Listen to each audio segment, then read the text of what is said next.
should stand at attention. Military members in civilian clothes and civilians should place their right hand over their hearts.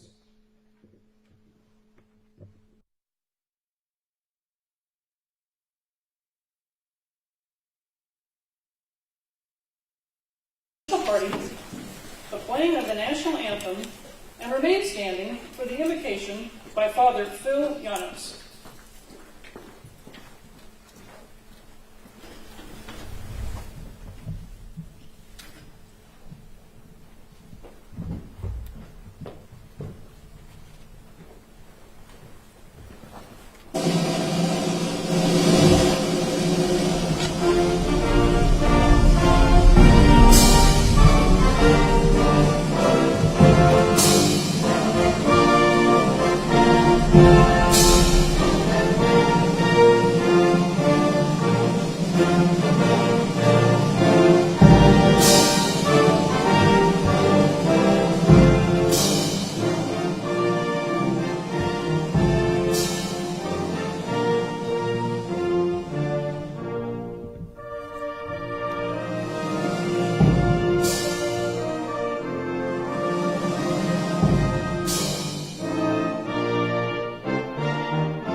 Let us pray.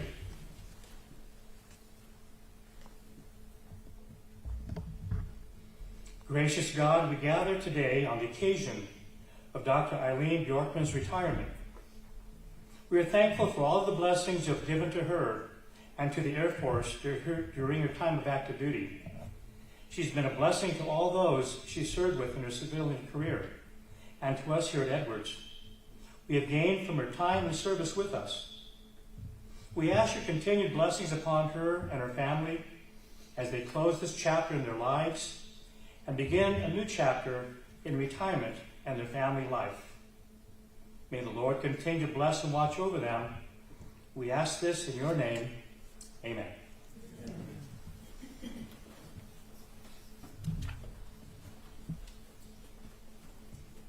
Thank you, Father Llanos. Ladies and gentlemen, please be seated.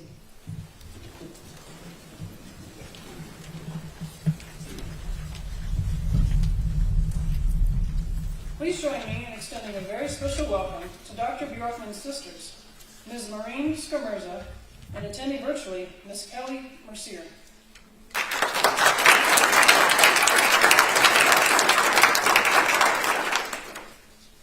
It is also our distinct honor to have with us today, from the Air Force Test Center, our presiding official, Major General Evan C. Dertine, Commander, Air Force Test Center, and his wife, Mrs. Erica Dertine.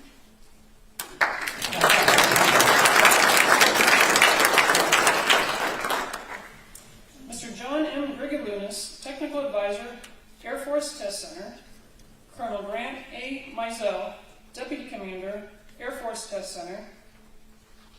Chief Master Sergeant Timothy Weiser, Command Chief Master Sergeant, Air Force Test Center, and his wife, Mrs. Tricia Weiser. Attending virtually, Colonel James S. Doyle, Mobilization Assistant to the Air Force Test Center Commander. From Arnold Engineering Development Complex, Dr. Thomas P. Federhoff, Technical Advisor, Aerodynamics, Propulsion, and Ground Test and Evaluation. From Eglin Air Force Base, attending virtually, Dr. Elisabetta L. Jerome, Technical Advisor, Armament and Weapons Test and Evaluation. From the 412th Test Wing, Colonel Douglas P. Wickert, Commander, 412th Test Wing. Mr. Daniel Osborne, Senior Technical Director, 412th Test Wing. We also welcome Brigadier General Matthew W. Heiger, United States Air Force retired, and his wife, Mrs. Leslie Heiger.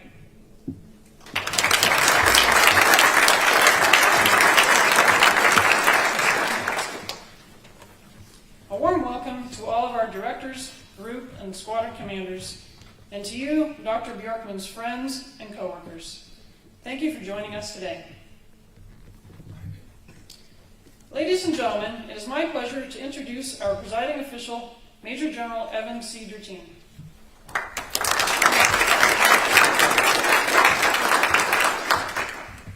All right, good morning, everyone. I'll use the microphone since I know we have folks online attending us. First of all, thank you so much for being here today. This is a momentous occasion as we send off Eileen after 43 years of service. And I can already see in your heads you're starting to do the calculation. Yes, she was 6 years old when she joined. That was before the internet, so it's not documented everywhere, but I swear to you, she was 6 years old when she was a lieutenant in the Air Force, which is just amazing. So, great opportunity to send off someone that both had a military career and a civilian career, and I'll quickly highlight it. And luckily, I've gotten each year down to about 2 minutes, so this should only take about an hour and a half. And then we have awards, so just buckle in, and this is going to take a while. But thank you so much for being here. We already introduced our sister Maureen. I know Kelly's online. Hopefully you taught your Cat Scout how to dial into teams today. I think General Lozano's online, and appreciate Colonel Wickert, General Heiger, great to have you here, and just everyone else for all the co-workers. So thanks for coming out to celebrate this career. When you look back, I always like to start in the beginning of why people join the Air Force. And I think Eileen is really interesting in the fact of it was a totally different time. When Eileen was coming out of high school, born in an Air Force family, her father was a fighter pilot. They moved around to all the different Air Force bases, Air Force family. But when you're looking at what you want to do in the future, back at that time, a career as a woman in the military was not something that really seemed like it was possible or welcomed. Our service academies were all male.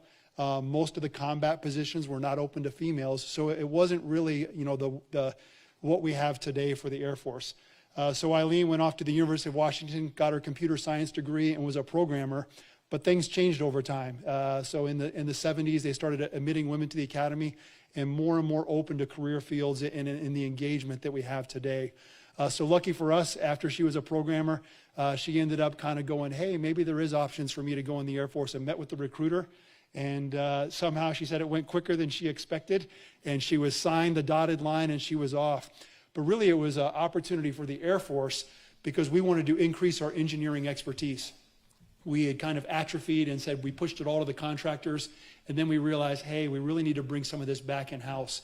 And so the Air Force offer to her was, we're going to send you for an additional bachelor's degree and get your degree in aerospace engineering. And that's where she signed on the dotted line, came into the Air Force. She left Washington as Mount St. Helens was erupting.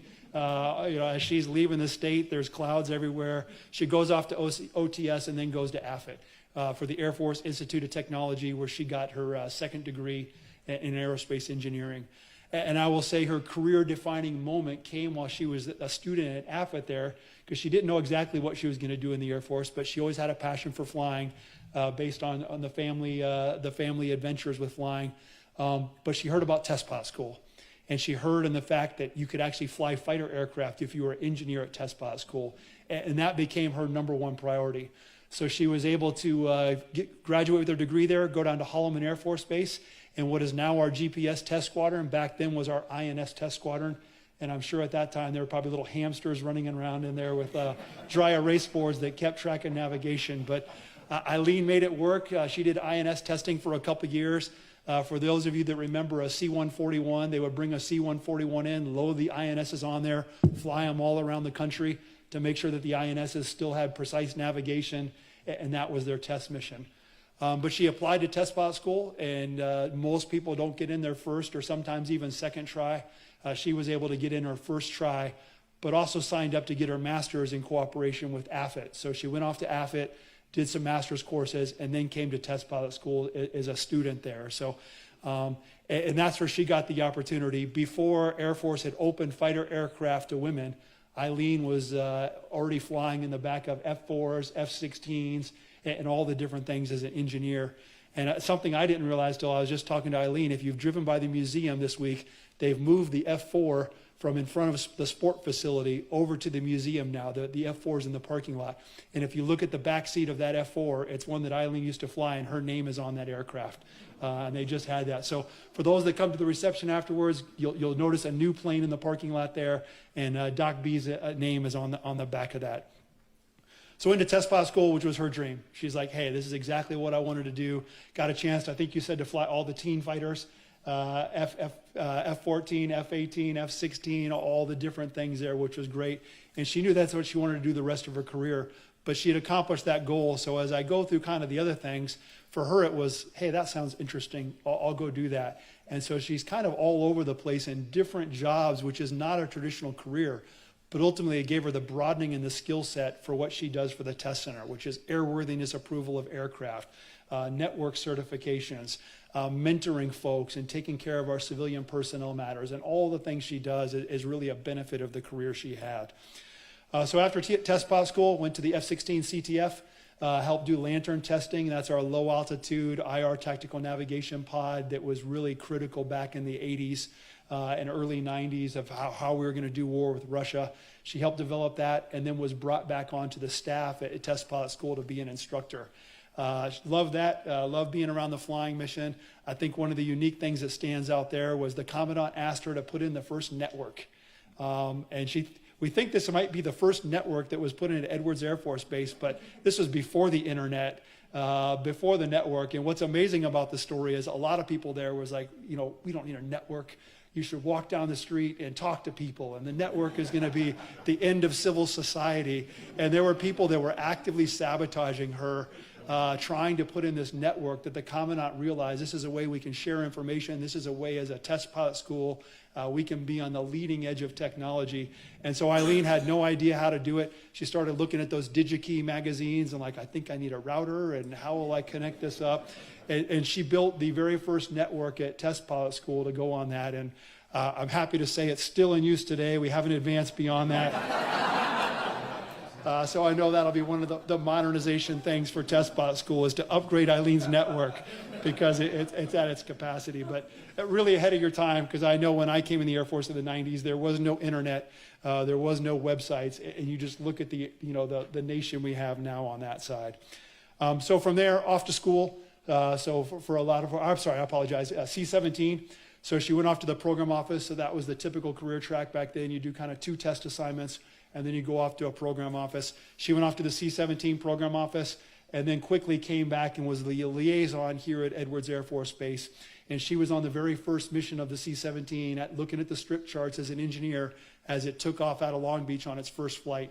And I think anybody looks back at their career, if they're part of a first flight team or in that initial flight stages of a program, it will be one of the highlights of your career. So for that, got the C-17 going, which is kind of the workforce of our Air Force for transport right now, and that capability still continues today. Off to the program, or off to ACSC for school, and then she went off to the Pentagon to modeling and simulation. Or sorry, you were just studies and analysis. So studies and analysis, for those not familiar, they're really kind of the fact checkers, and they really study things and go, hey, we know this capability is out there, but is it really going to deliver what the taxpayer is paying for? And they will look at everything from the F-22 program to the AIM-120D, and it's really a lot of technical scientific evaluations on these things going, hey, is this really going to be as good as we're advertising?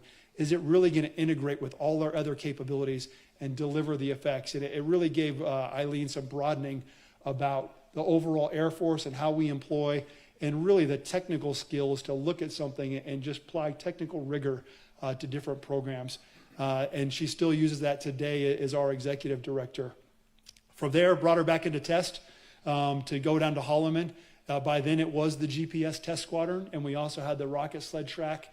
And I know Eileen will have remarks at the end and talk a little bit about kind of the highlights of her career. But I think being a squadron commander down there at Holloman, taking a squadron that had some issues, I'll just leave it at that, and turning them back into kind of a high performance unit where they're focused on the test mission and executing critical tests was a career highlight for her to go do that. And for all of us that had the opportunity to lead organizations, it truly is a rewarding experience. So for that, after there, something I didn't realize, she got a chance to go be the CAG chief we stood up the Air Armament Center at Eglin Air Force Base. I thought that had been down there for like 40 years. I had no idea. We just created it in the 90s because we killed it when we did the 5 center reorg. But you set that up, had a chance to be the CAG chief there. And what the Air Armament Center did was that basically took the test center, the research lab, and LCMC and made sure they were all aligned on delivering future weapons. All those constructs are still there today, and they get along great, but there's no overall center. That was all merged out with the test center and the various centers that we stood up as kind of the construct. So as the Air Force is going now through the great power competition and reorganizing, they're going back and looking at maybe recreating some centers, although I don't think that one's on the list for the recreating. So did that off to SDE. And then for the rest of her career, kind of as a 06, she was really involved in both the studies analysis piece and the modeling and simulation. And I think that's where Eileen's work, and we'll talk about joint simulation environment here in a second. Eileen got involved in the modeling and simulation. So she went back to studies and analysis. She keeps it secret, but she actually worked for DOT&E, which is one of our big people that we butt heads with every day. She was actually one of them for a little while. But in a good way. She was down in Suffolk and then ended up also out at Wright-Patterson Air Force Base at AFSIM, which is our Air Force simulation. And that's what really got her interested in what was possible in simulation. And I know Eileen will talk about it in her remarks for JSE. She was kind of on the early stages of, hey, what could we have for a simulation environment that would really help in test? And to see how far it's come now with JSE, and I know we've got a lot of the JSE team in the room now, being scaled not only for test and really tactics development and having a critical, a simulation environment where we can do things that we can't do in open air, that we can do in a classified simulation environment, but now seeing that that's being scaled to train warfighters. Because right now we have F-35 pilots from the weapons school that are going out to JSE every month to do training, and all of them say that we cannot do this training in the open air environment. This is the best training, and a significant portion of the weapons school syllabus is now actually executed in the joint simulation environment, because just the scale of it, the number of aircraft that they're able to go fight, the environment, and all the classified capabilities they can use is only possible in the simulation environment. And think about doing that for 12 students. How do you recreate that 12 times over? The cost to the taxpayer is amazing. So the fact that the students and the IPs are in there going, this is just as good as the real world, and we're able to create the capacity and the technical capabilities is impressive. And I'll talk a little bit about it, but Eileen was a big part of maturing that idea and then working it through the various stages. And a couple of deaths happened along the way as far as different programs just ended and other programs started. But ultimately, we now have JSE, which will be, it's up and running at Nellis, and it'll be up and running here at Edwards. And then Pax River has the first Navy site that's already going, and that's where all the weapons school classes are going now. So that was through, basically through her career. You worked in warfighter integration as her final job in the Air Force, and then she decided it was time to separate. But luckily, like many times, there was an off-ramp for her to come on as a civilian. And so she went over to be the civilian SL position, the equivalent to our tech directors in the modeling and simulation world, and worked there in modeling and simulation. And then we were lucky enough to bring her out here to the Air Force Flight Test Center back then, and she was sitting in what is now John G's position as the tech director for the Air Force Flight Test Center. And then she'll mention she took a sabbatical. I'm still not sure where you disappeared to for the time, but there's stories of traveling Europe. For those of you that don't know, Eileen's a published author. You can go on Amazon and see her books. She has 3 different books that she's published out there. Everything from warfighting history to the history of women, kind of the initial pilots that came through that broke down the barriers through there. And so she really got an interest while she was on her sabbatical about reading and writing, and I'm sure that passion will continue after she retires here.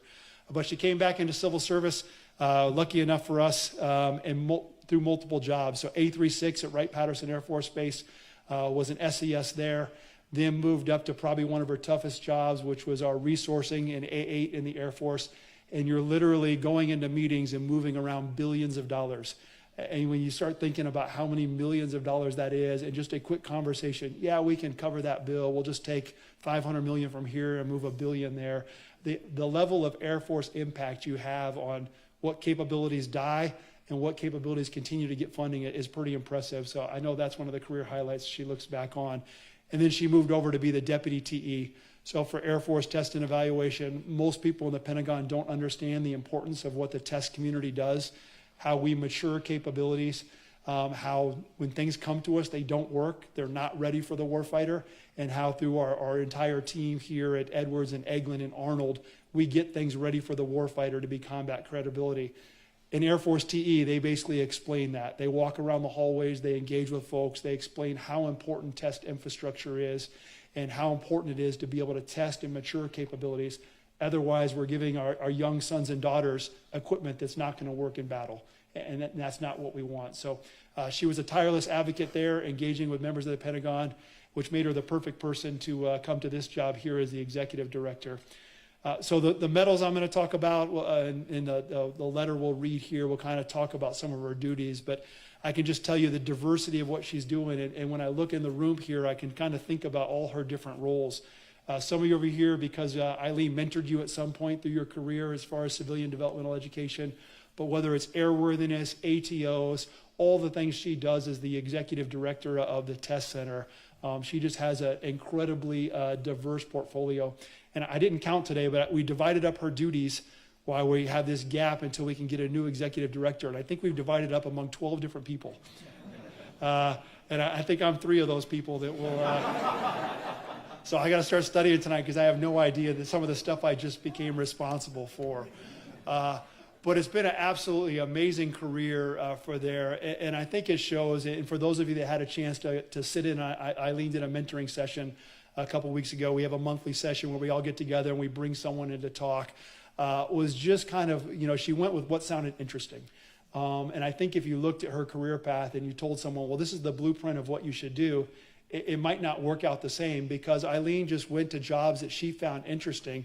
And by that, it had her passion. She was given trust and autonomy to do what she was able to do. And she made an impact. And then she accomplished what she wanted to, and then went off to the next interesting opportunity. And it's a great career model for anyone to follow of, accomplish your goal, which for her was test pilot school, and then go and do something that you find interesting and where you think you can make an impact. And your record across the 40 plus years shows that impact. So a couple other things I'll hit real quick. For those that don't know, her passion is breaking down barriers as well. So when you look at the Air Force that Eileen was looking at coming out of high school, that wasn't very accommodating to the population of America, to the Air Force we have today, I would say Eileen helped contribute to that.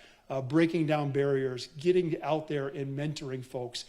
She goes to Oshkosh every year. In fact, she just hosted a panel at Oshkosh about all the first women aviators from all the way back from World War II all the way to current people in the news to do that. She was over in Jordan recently mentoring the women there to go into aviation. And any chance she gets to go out and speak and inspire, there's women's leadership conferences and everything to kind of show what's possible, what the career options are, and also to educate people on the Air Force. It's been a huge change for us to be able to recruit and tap into a whole diversity of population we're out there. So I know most people are asking what's next, and that's probably a question for Eileen. I have my suspicions of what's next. So a little known facts. One, she has 1 million miles on Alaska Airlines, frequent flyer miles that she needs to use. And that goes from the fact she still has a house in Seattle and commutes back and forth on a lot of weekends as she goes up to Seattle and sometimes teleworks up there for the week. So we know it will involve worldwide travels. She has a decathlon right now, and she's about to build her own RV-8. Proud to know that she's going to actually paint part of it test orange. Is that what I've heard? So that's what's really driving the retirement timeline here. I would love to keep her longer, but she's made a commitment. The factory is starting. All the parts are there, but she has to personally go up there and work with the factory to assemble it, and she's committed to that. So she's going to go hop and do that. And then I imagine you'll see her on Amazon.com or see her traveling your local city doing book signings as she has. And maybe you'll tell us what your next book's going to be about. But the last one was pretty good. And then just continuing to make an impact. And she's a huge baseball fan. So you might see her on TV at Mariners games and everything like that. But Eileen, on behalf of all of us, absolutely amazing career. I think you've set a great inspiration for people to follow, and also that there's no set path. And a lot of times following your passion and breaking down barriers is the best way to succeed. So on behalf of everyone in the test center and everyone that's had a chance to work with you, congratulations.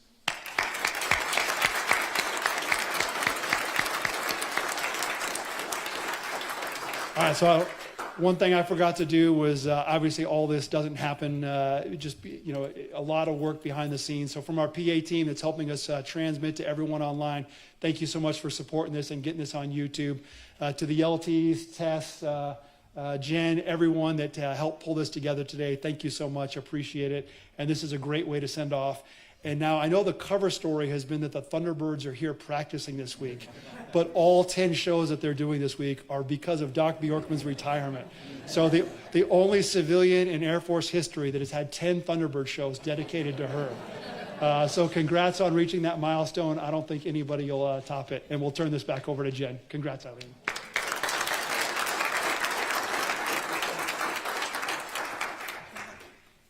Thank you, Major General Durteen. Ladies and gentlemen, we will now begin the formal presentations. Dr. Bjorkman is being presented the Decoration for Exceptional Civilian Service. It is certainly worth noting that this decoration is the highest recognition granted to an individual or group within the Air Force. Please stand for the medal presentation. Department of the Air Force presents the Decoration for Exceptional Civilian Service to Eileen A. Bjorkman in recognition of her distinguished performance as Executive Director, Air Force Test Center, Edwards Air Force Base, California, from 27 October 2019 to 31 January 2024. Dr. Bjorkman's leadership and expertise were extraordinary and critical to the Air Force Test Center implementing and sustaining national defense strategy initiatives, including the B-21, F-35, T-7, Next Generation Air Dominance, Collaborative Combat Aircraft, Ground-Based Strategic Deterrent, Hypersonics, and Artificial Intelligence. She ensured policies, processes, and strategies that enabled a 19,000-member workforce to execute a $2 billion budget to advanced test capabilities across 30 different locations, supporting acquisition programs valued at $100 billion. Ultimately, she was pivotal in ensuring our nation's most powerful weapon systems remain never doubted and always feared. The distinctive accomplishments of Dr. Bjorkman reflect the highest credit upon herself and the Department of the Air Force.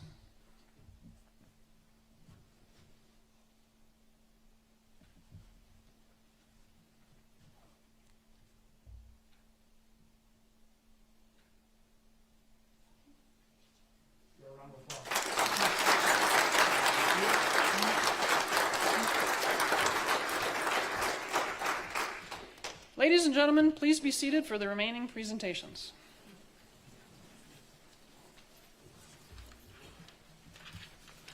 Major General Durteen will now present the Department of the Air Force's Certificate of Service to Dr. Bjorkman. It reads, Certificate of Service from the United States Air Force. This is to recognize Dr. Eileen A. Bjorkman for 12 years of faithful and devoted federal civilian service on the occasion of her retirement from employment with the United States Air Force. Given this first day of February 2024, signed Evan C. Durteen, Major General, United States Air Force, Commander, Air Force Test Center.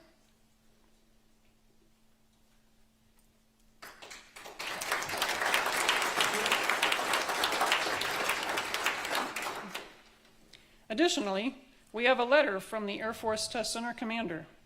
It reads, Dear Dr. Bjorkman, I am pleased and honored to congratulate you on the occasion of your retirement from federal civil service. You have made a lasting contribution to your nation's defense during your over 12 years of dedicated civilian employment with the United States Air Force. You can be extremely proud of your many valuable contributions.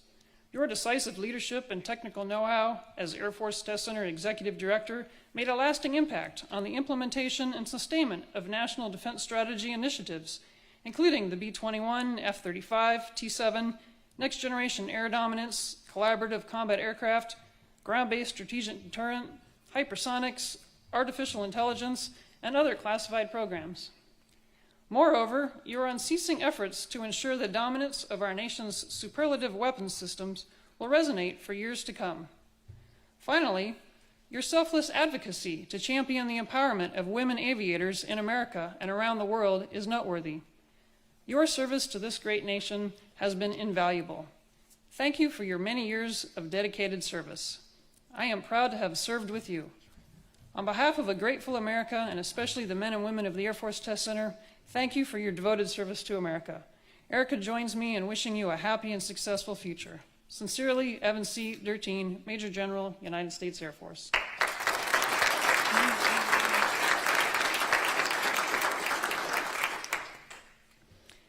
Major General Derteen will now place Dr. Bjorkman's retirement pin on her lapel. I think this was supposed to be your sister presenting this, correct? Yes. But if you haven't heard the story, it was a tragic beach incident. So she can't come up here, so I'm going to do this on behalf of your sister.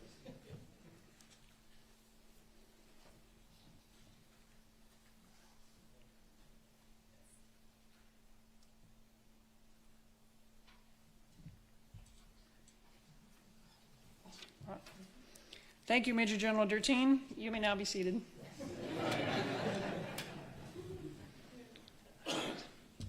Ladies and gentlemen, Colonel Jose Gutierrez, Commander of 412th Electronic Warfare Group, will now present Dr. Bjorkman with the recognition on behalf of the 412th Electronic Warfare Group. Thank you. This will be very brief. I'll set the microphone for the folks online. Of course, we will not let you go, without having a piece of radar-absorbent material. This is actually an actual piece out of the bath or anechoic chamber. Something interesting about this one that is different from the other ones in the past. In the past, we will have the group patch, we'll have the 771st Jet Squadron, and we'll have the 772nd Squadron, which used to be, or still is, the ones in charge of the BAF operations, if you will. Well, there's a new one, which is the 445th Jet Squadron, which has to do with the joint simulation environment that General Derteen just alluded to. So, of course, Dr. Bjorkman, this is kind of I know it was your vision a long time ago. I know the reason for this to exist today is because of your advocacy and your push. And on behalf of the men and women in the 412 EWG, we just want to present you with this. I hope you remember us with dear, and I hope you enjoy that. Enjoy your retirement and congratulations. Thank you.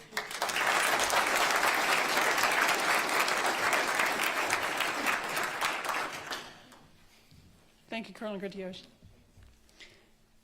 Ladies and gentlemen, Major General Derteen and Chief Master Sergeant Weiser will now present Dr. Bjorkman with some gifts from the men and women of the Air Force Test Center.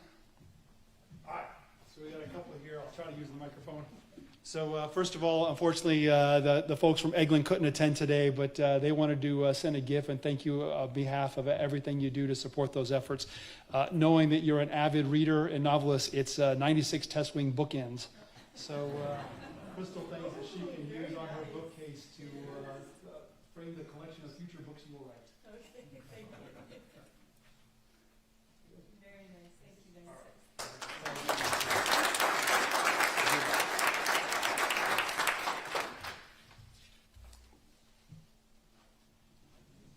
Chief could help me with this one.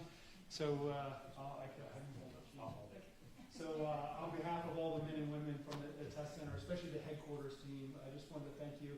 So for those who haven't seen this before, just kind of the past and the future, we have the black and white. This is an actual photo of the X1, but we use artificial intelligence to go color it orange to bring out the X1 and also make a couple other minor changes. Normally you'll see it level, but we had AI help us move it vertical. But just kind of shows the past and the future and everything we're testing. So on behalf of all the two letters, we wanted to present this to you. So thank you very much. Thank you.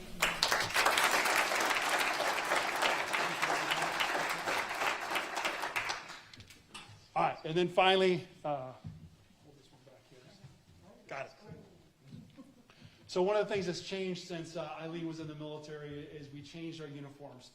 So for those of us that now, and you can see a lot of people in here, they have the test badge on their arm. And it's kind of the tribe that we identify with. And most people in the test community or here that are on base supporting tests, whether you're a medic or whatever, wear the test badge with pride. So what we wanted to do, Chief and I wanted to send you off to give you your own test badge since you never had a chance to have one on your uniform.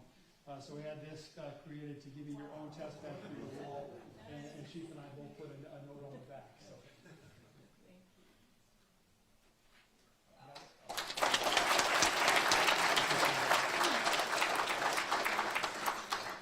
Thank you. It's awesome. Am I allowed to sit again? All right. Thank you very much, General Routine and Chief Weezer. Okay, ladies and gentlemen, it is my honor to present to you Dr. Eileen A. Bjorkman, retired.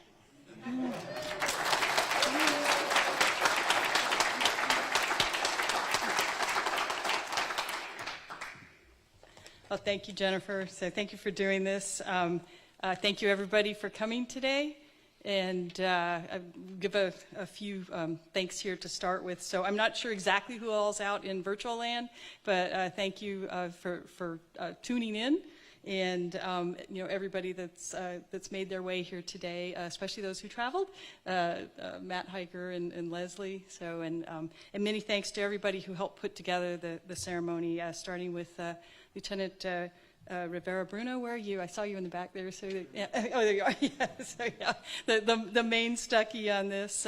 Brandon from Protocol, of course. Lieutenant Colonel Stokes for doing the narration. Father Phil, thank you for being here for the invocation. Proffer Stacy Stewart, thank you for helping out with that, and then the PA team for pulling together the virtual. One of the nice things about retirements nowadays is the ability to attend them virtually, and it's a great option, especially with travel being so crazy right now. So I've also like to thank Katie and the club for the catering that's going to be at the the Flight Test Museum afterwards. So since they're not here now, I'll go ahead and thank them here. And I'd also like to thank George Welch for finally getting my name on the back seat of that airplane. So yeah. And I will thank him. He's not here. I will thank him over at the museum today. So yeah. Yeah. Trust me, I was tempted a few times to go put it on myself. So yeah, but I did actually fly in that aircraft. I had a couple of sorties in that aircraft when I was here. So it's quite an honor to get my name on the back one. My name was actually on the back of another aircraft when I was here, but that aircraft is someplace else. I'm not sure where. It's not here at Edwards anymore. But it is on display someplace else. So yeah, long career. I'm gonna keep this short. I know you've all been sitting for quite a while, so I'm not going to talk for a long time. General Dertine already mentioned some of the biggest highlights in my career. Being a squadron commander, it's just one of the most awesome jobs you can have in the Air Force. It's the last time you get to be really close to people and really have a direct impact on them. I mean, you certainly do some of that as you move up higher in the ranks, but squadron is the last time that you really can probably know everybody, that works for you by name, and know something about them. After that, you start to get so many people that it's impossible. Like there's no way I can know 19,000 people. Maybe some people can, but I certainly can't know 19,000 people. So, but as I look back on my career, what makes it is it's really the people. It's not the cool stuff that's kept me in the Air Force. It's the people. It's the having fun when I come to work. It's having a great group of folks to work with, very talented. I mean, I am just continually impressed with the quality of the people that we have in the Air Force, both on the military and the civilian side. And trust me, the younger generation, I mean, every generation gets dumped on by the older generation, right? I don't do that. I am so impressed with our young folks, and I am very confident that our military, that our Air Force is in good hands with the young folks that are coming up. So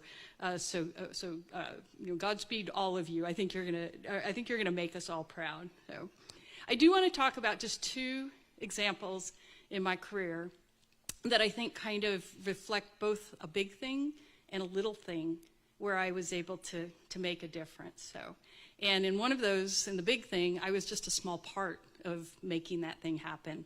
The other one was a small thing, but I had a big part in making that happen. so kind of some bookends there. And the first example was one that General Dertine already talked about, was the joint simulation environment. I kind of consider that the crown jewel of my career, because this is something back in around the 2000 time frame, so almost a quarter century ago. It wasn't just me. It was me and a group of other people that had this vision, like the general said, of having this virtual test range where you could go and do things that you can't do in an open air environment for various reasons. So how do you put that together? How do you make that happen? And the technology to do that at the time was still relatively immature. We were starting to connect simulators together, but we couldn't really do it in a big way because a lot of the technology hadn't matured. The computing power still wasn't quite there that we needed. The visual displays weren't quite there. And the money wasn't there either. So, but through the years, it seemed like every job I had after that, I was in some kind of position where I was able to continue to advocate for that kind of a capability. And I was able to work with other people and kind of spread the gospel, if you will, on having this high-fidelity virtual environment that we could use for testing. And I also assumed that we could use it for training someday, but the training folks were kind of off doing their own thing, and I just kind of let that happen. And like I said, over the years, things just kind of started to happen. And then when I was things got a little bit better. And then when I was at Wright Pat in 2016 timeframe was when the F-35 program office decided to fund the joint simulation environment for the Navy side. And so they led the way, and they got the environment up and running on the Navy side to do F-35 initial operational test and evaluation. And the Air Force was trying to be a fast follower, but the program office wasn't funding us. We had to come up with our own funding, and that was the rub. But it just happened that I moved over to that job at A8 where I was working on it's basically the 5-year budget for the Air Force, running about $800 million a year. And when I got there, my boss, the 2-star general, had just been over to Wright Pat, and I think they might have been to the Patuxent River facility as well. But they had just been over and they had gotten a briefing on joint simulation environment. And his boss was there too, the 3-star general. They had both seen this thing. And I remember I walked in, and one of the first things he said to me was, "We've got to get this joint simulation environment funded." And we had the input to know how much money it was. The TE folks at the Pentagon had put something together for us, so we knew how much money it was. And we just got, all of a sudden, we just got all this advocacy throughout the building, and we pushed it above the line, as we say it. We were able to get the funding in place. We almost blew it. We zeroed out funding one year and then forgot to put it back, and then we did finally get that sorted out. So, yeah. But all of a sudden, this thing was becoming a reality, and just all these years of kind of quietly pushing it along, and then got out here, and we're starting to build it, and now it's becoming a reality. And then all of a sudden the training community got on board. The training community, some folks went from the fighter weapons school, went down to PAX, like the general said. They flew and they said, "This is the best training we've ever had." The 4-star general at Air Combat Command, I was sitting on the VTC when he said, joint simulation as environment has left the station, everybody get on board. And so all of a sudden, not only were we doing all this for testing, but now the trainers are on board as well. So this vision that I had almost 25 years ago, and it wasn't just my vision, like I said, there was a bunch of us, so I was a small part of this, but all of a sudden it's happening. So what's the lesson learned? First of all, it's people that make things happen. It's people going and seeing things. It's people being convinced that something's worthwhile that make things happen. It's not the stuff itself. The technology has to be there, but ultimately it was people that made that happen. So, and being persistent. You don't have to be a zealot. Zealots often don't get anything done because nobody wants to listen to them. But just being persistent. And I think that's how we finally got this, is, all of us who had this vision and this idea, we just kept at it. And we kept saying, when are we going to, let's try one more time. We'd look for funding in one place or the other. And anyway, eventually it happened. So I think it's also very appropriate that I didn't actually get to fly the F-22 in JSE. But I went over to Nellis last week, and they had some version of it up and running. I was able to fly that a little bit. I worked on and off on the F-22 program for a long time, but had never flown simulator.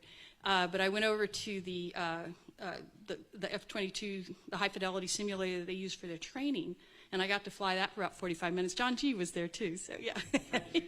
Yeah. And it was a blast. I mean, I could have stayed in there all day, So yeah, and you've flown the F-22, you know how much fun it is. So yeah, and but I got out of that, and I thought, that was kind of my Finney flight for the Air Force, right? And I think it's very appropriate that my Finney flight happened in a simulator, not an actual airplane, because of all my later work in my career. So, and then the last thing that I want to talk about, my second example, is and this is an example when I was on active duty. So, but I took over the simulation analysis facility at Wright-Patt. I was a colonel, and when I got there, we had a bunch of IMAs, reservists that worked for us, and they were just having all kinds of problems. One of them had been passed over for major, and at least one of them was in danger of being passed over for lieutenant colonel. Their records were a mess. I dug into this, and I was like, nobody's taking care of these people. What is going on here? And I'm not going to go into all the gory details of what I did and everything. I had to reach out to some people who were actually retired and get some things fixed in these guys' records, and just did a bunch of work. And I have to tell you, one of the happiest days of my career was when I told that captain that he had made major. And I got him across the finish line. And then I think it was about 6 months later, I had already left. I had gone off to another job, and I got a call from the major, who I was worried was going to get passed over for lieutenant colonel. Got a call from him saying, I made lieutenant colonel. So, and so, that's a small thing. But when I think about 10 years from now, people in JSC, they're not going to remember that I did anything with JSC. But those two guys, 10 years from now, they're still going to remember what I did for them. I'm still in touch with both of them. I don't hear from them often, but I hear from both of them on a regular basis. And that's the kind of difference that I've always wanted to make in people's lives. The big stuff probably kind of happens whether I'm there or not, but it's the little stuff that makes a big difference. And I'm very happy that I was able to be a part of that. So I guess when I think about my whole philosophy, it's kind of like, yeah, that looks interesting, being open to opportunity, and then like I said, don't be a zealot, be persistent. If it's a good idea, it'll probably get funded eventually. It just might not happen in your lifetime. And ask why. When I went in and looked at these kids' records, I was like, well, they're kids now, but they're kids then. So, it's like, what's going on here? Why did this happen? And how do I fix it? So it's not just why, it's why not. Let's not just give up on these folks. Let's see if we can get their records fixed and try to get them promoted. So ask why. Be curious. Be persistent. And above all, ad in expirata. So going into the unknown. So we're going to have the reception over at the Flight Test Museum. We've got lots of goodies for snacks and lunch, and I hope all of you can come over. I just want to thank everybody for being here. It's been a wonderful ride the last 43 years. When I was a captain at the test pilot school, I don't think I would have ever imagined that I was going to be in this job when I retired. I'm not sure I knew this job even existed when I was a captain. But yeah, it's been a ride, and I'm ready to go off and do other things. So thank you, everybody.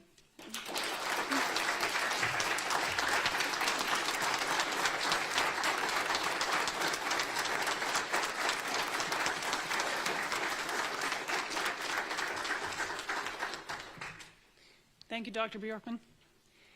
Ladies and gentlemen, please remain standing for the singing of the Air Force song and the departure of the official party. We ask that you allow the official party to depart the auditorium before exiting your seats.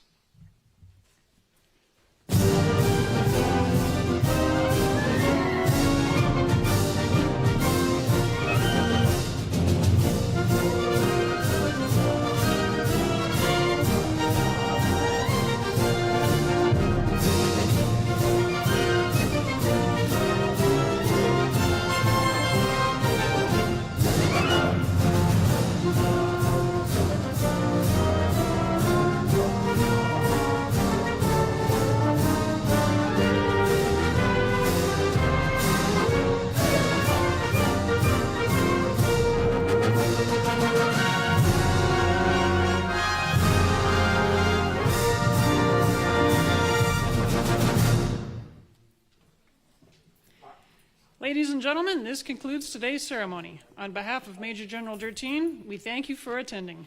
You are all invited to congratulate Dr. Bjorkman at a reception following the ceremony at the Air Force Flight Test Museum. Thank you for joining us today.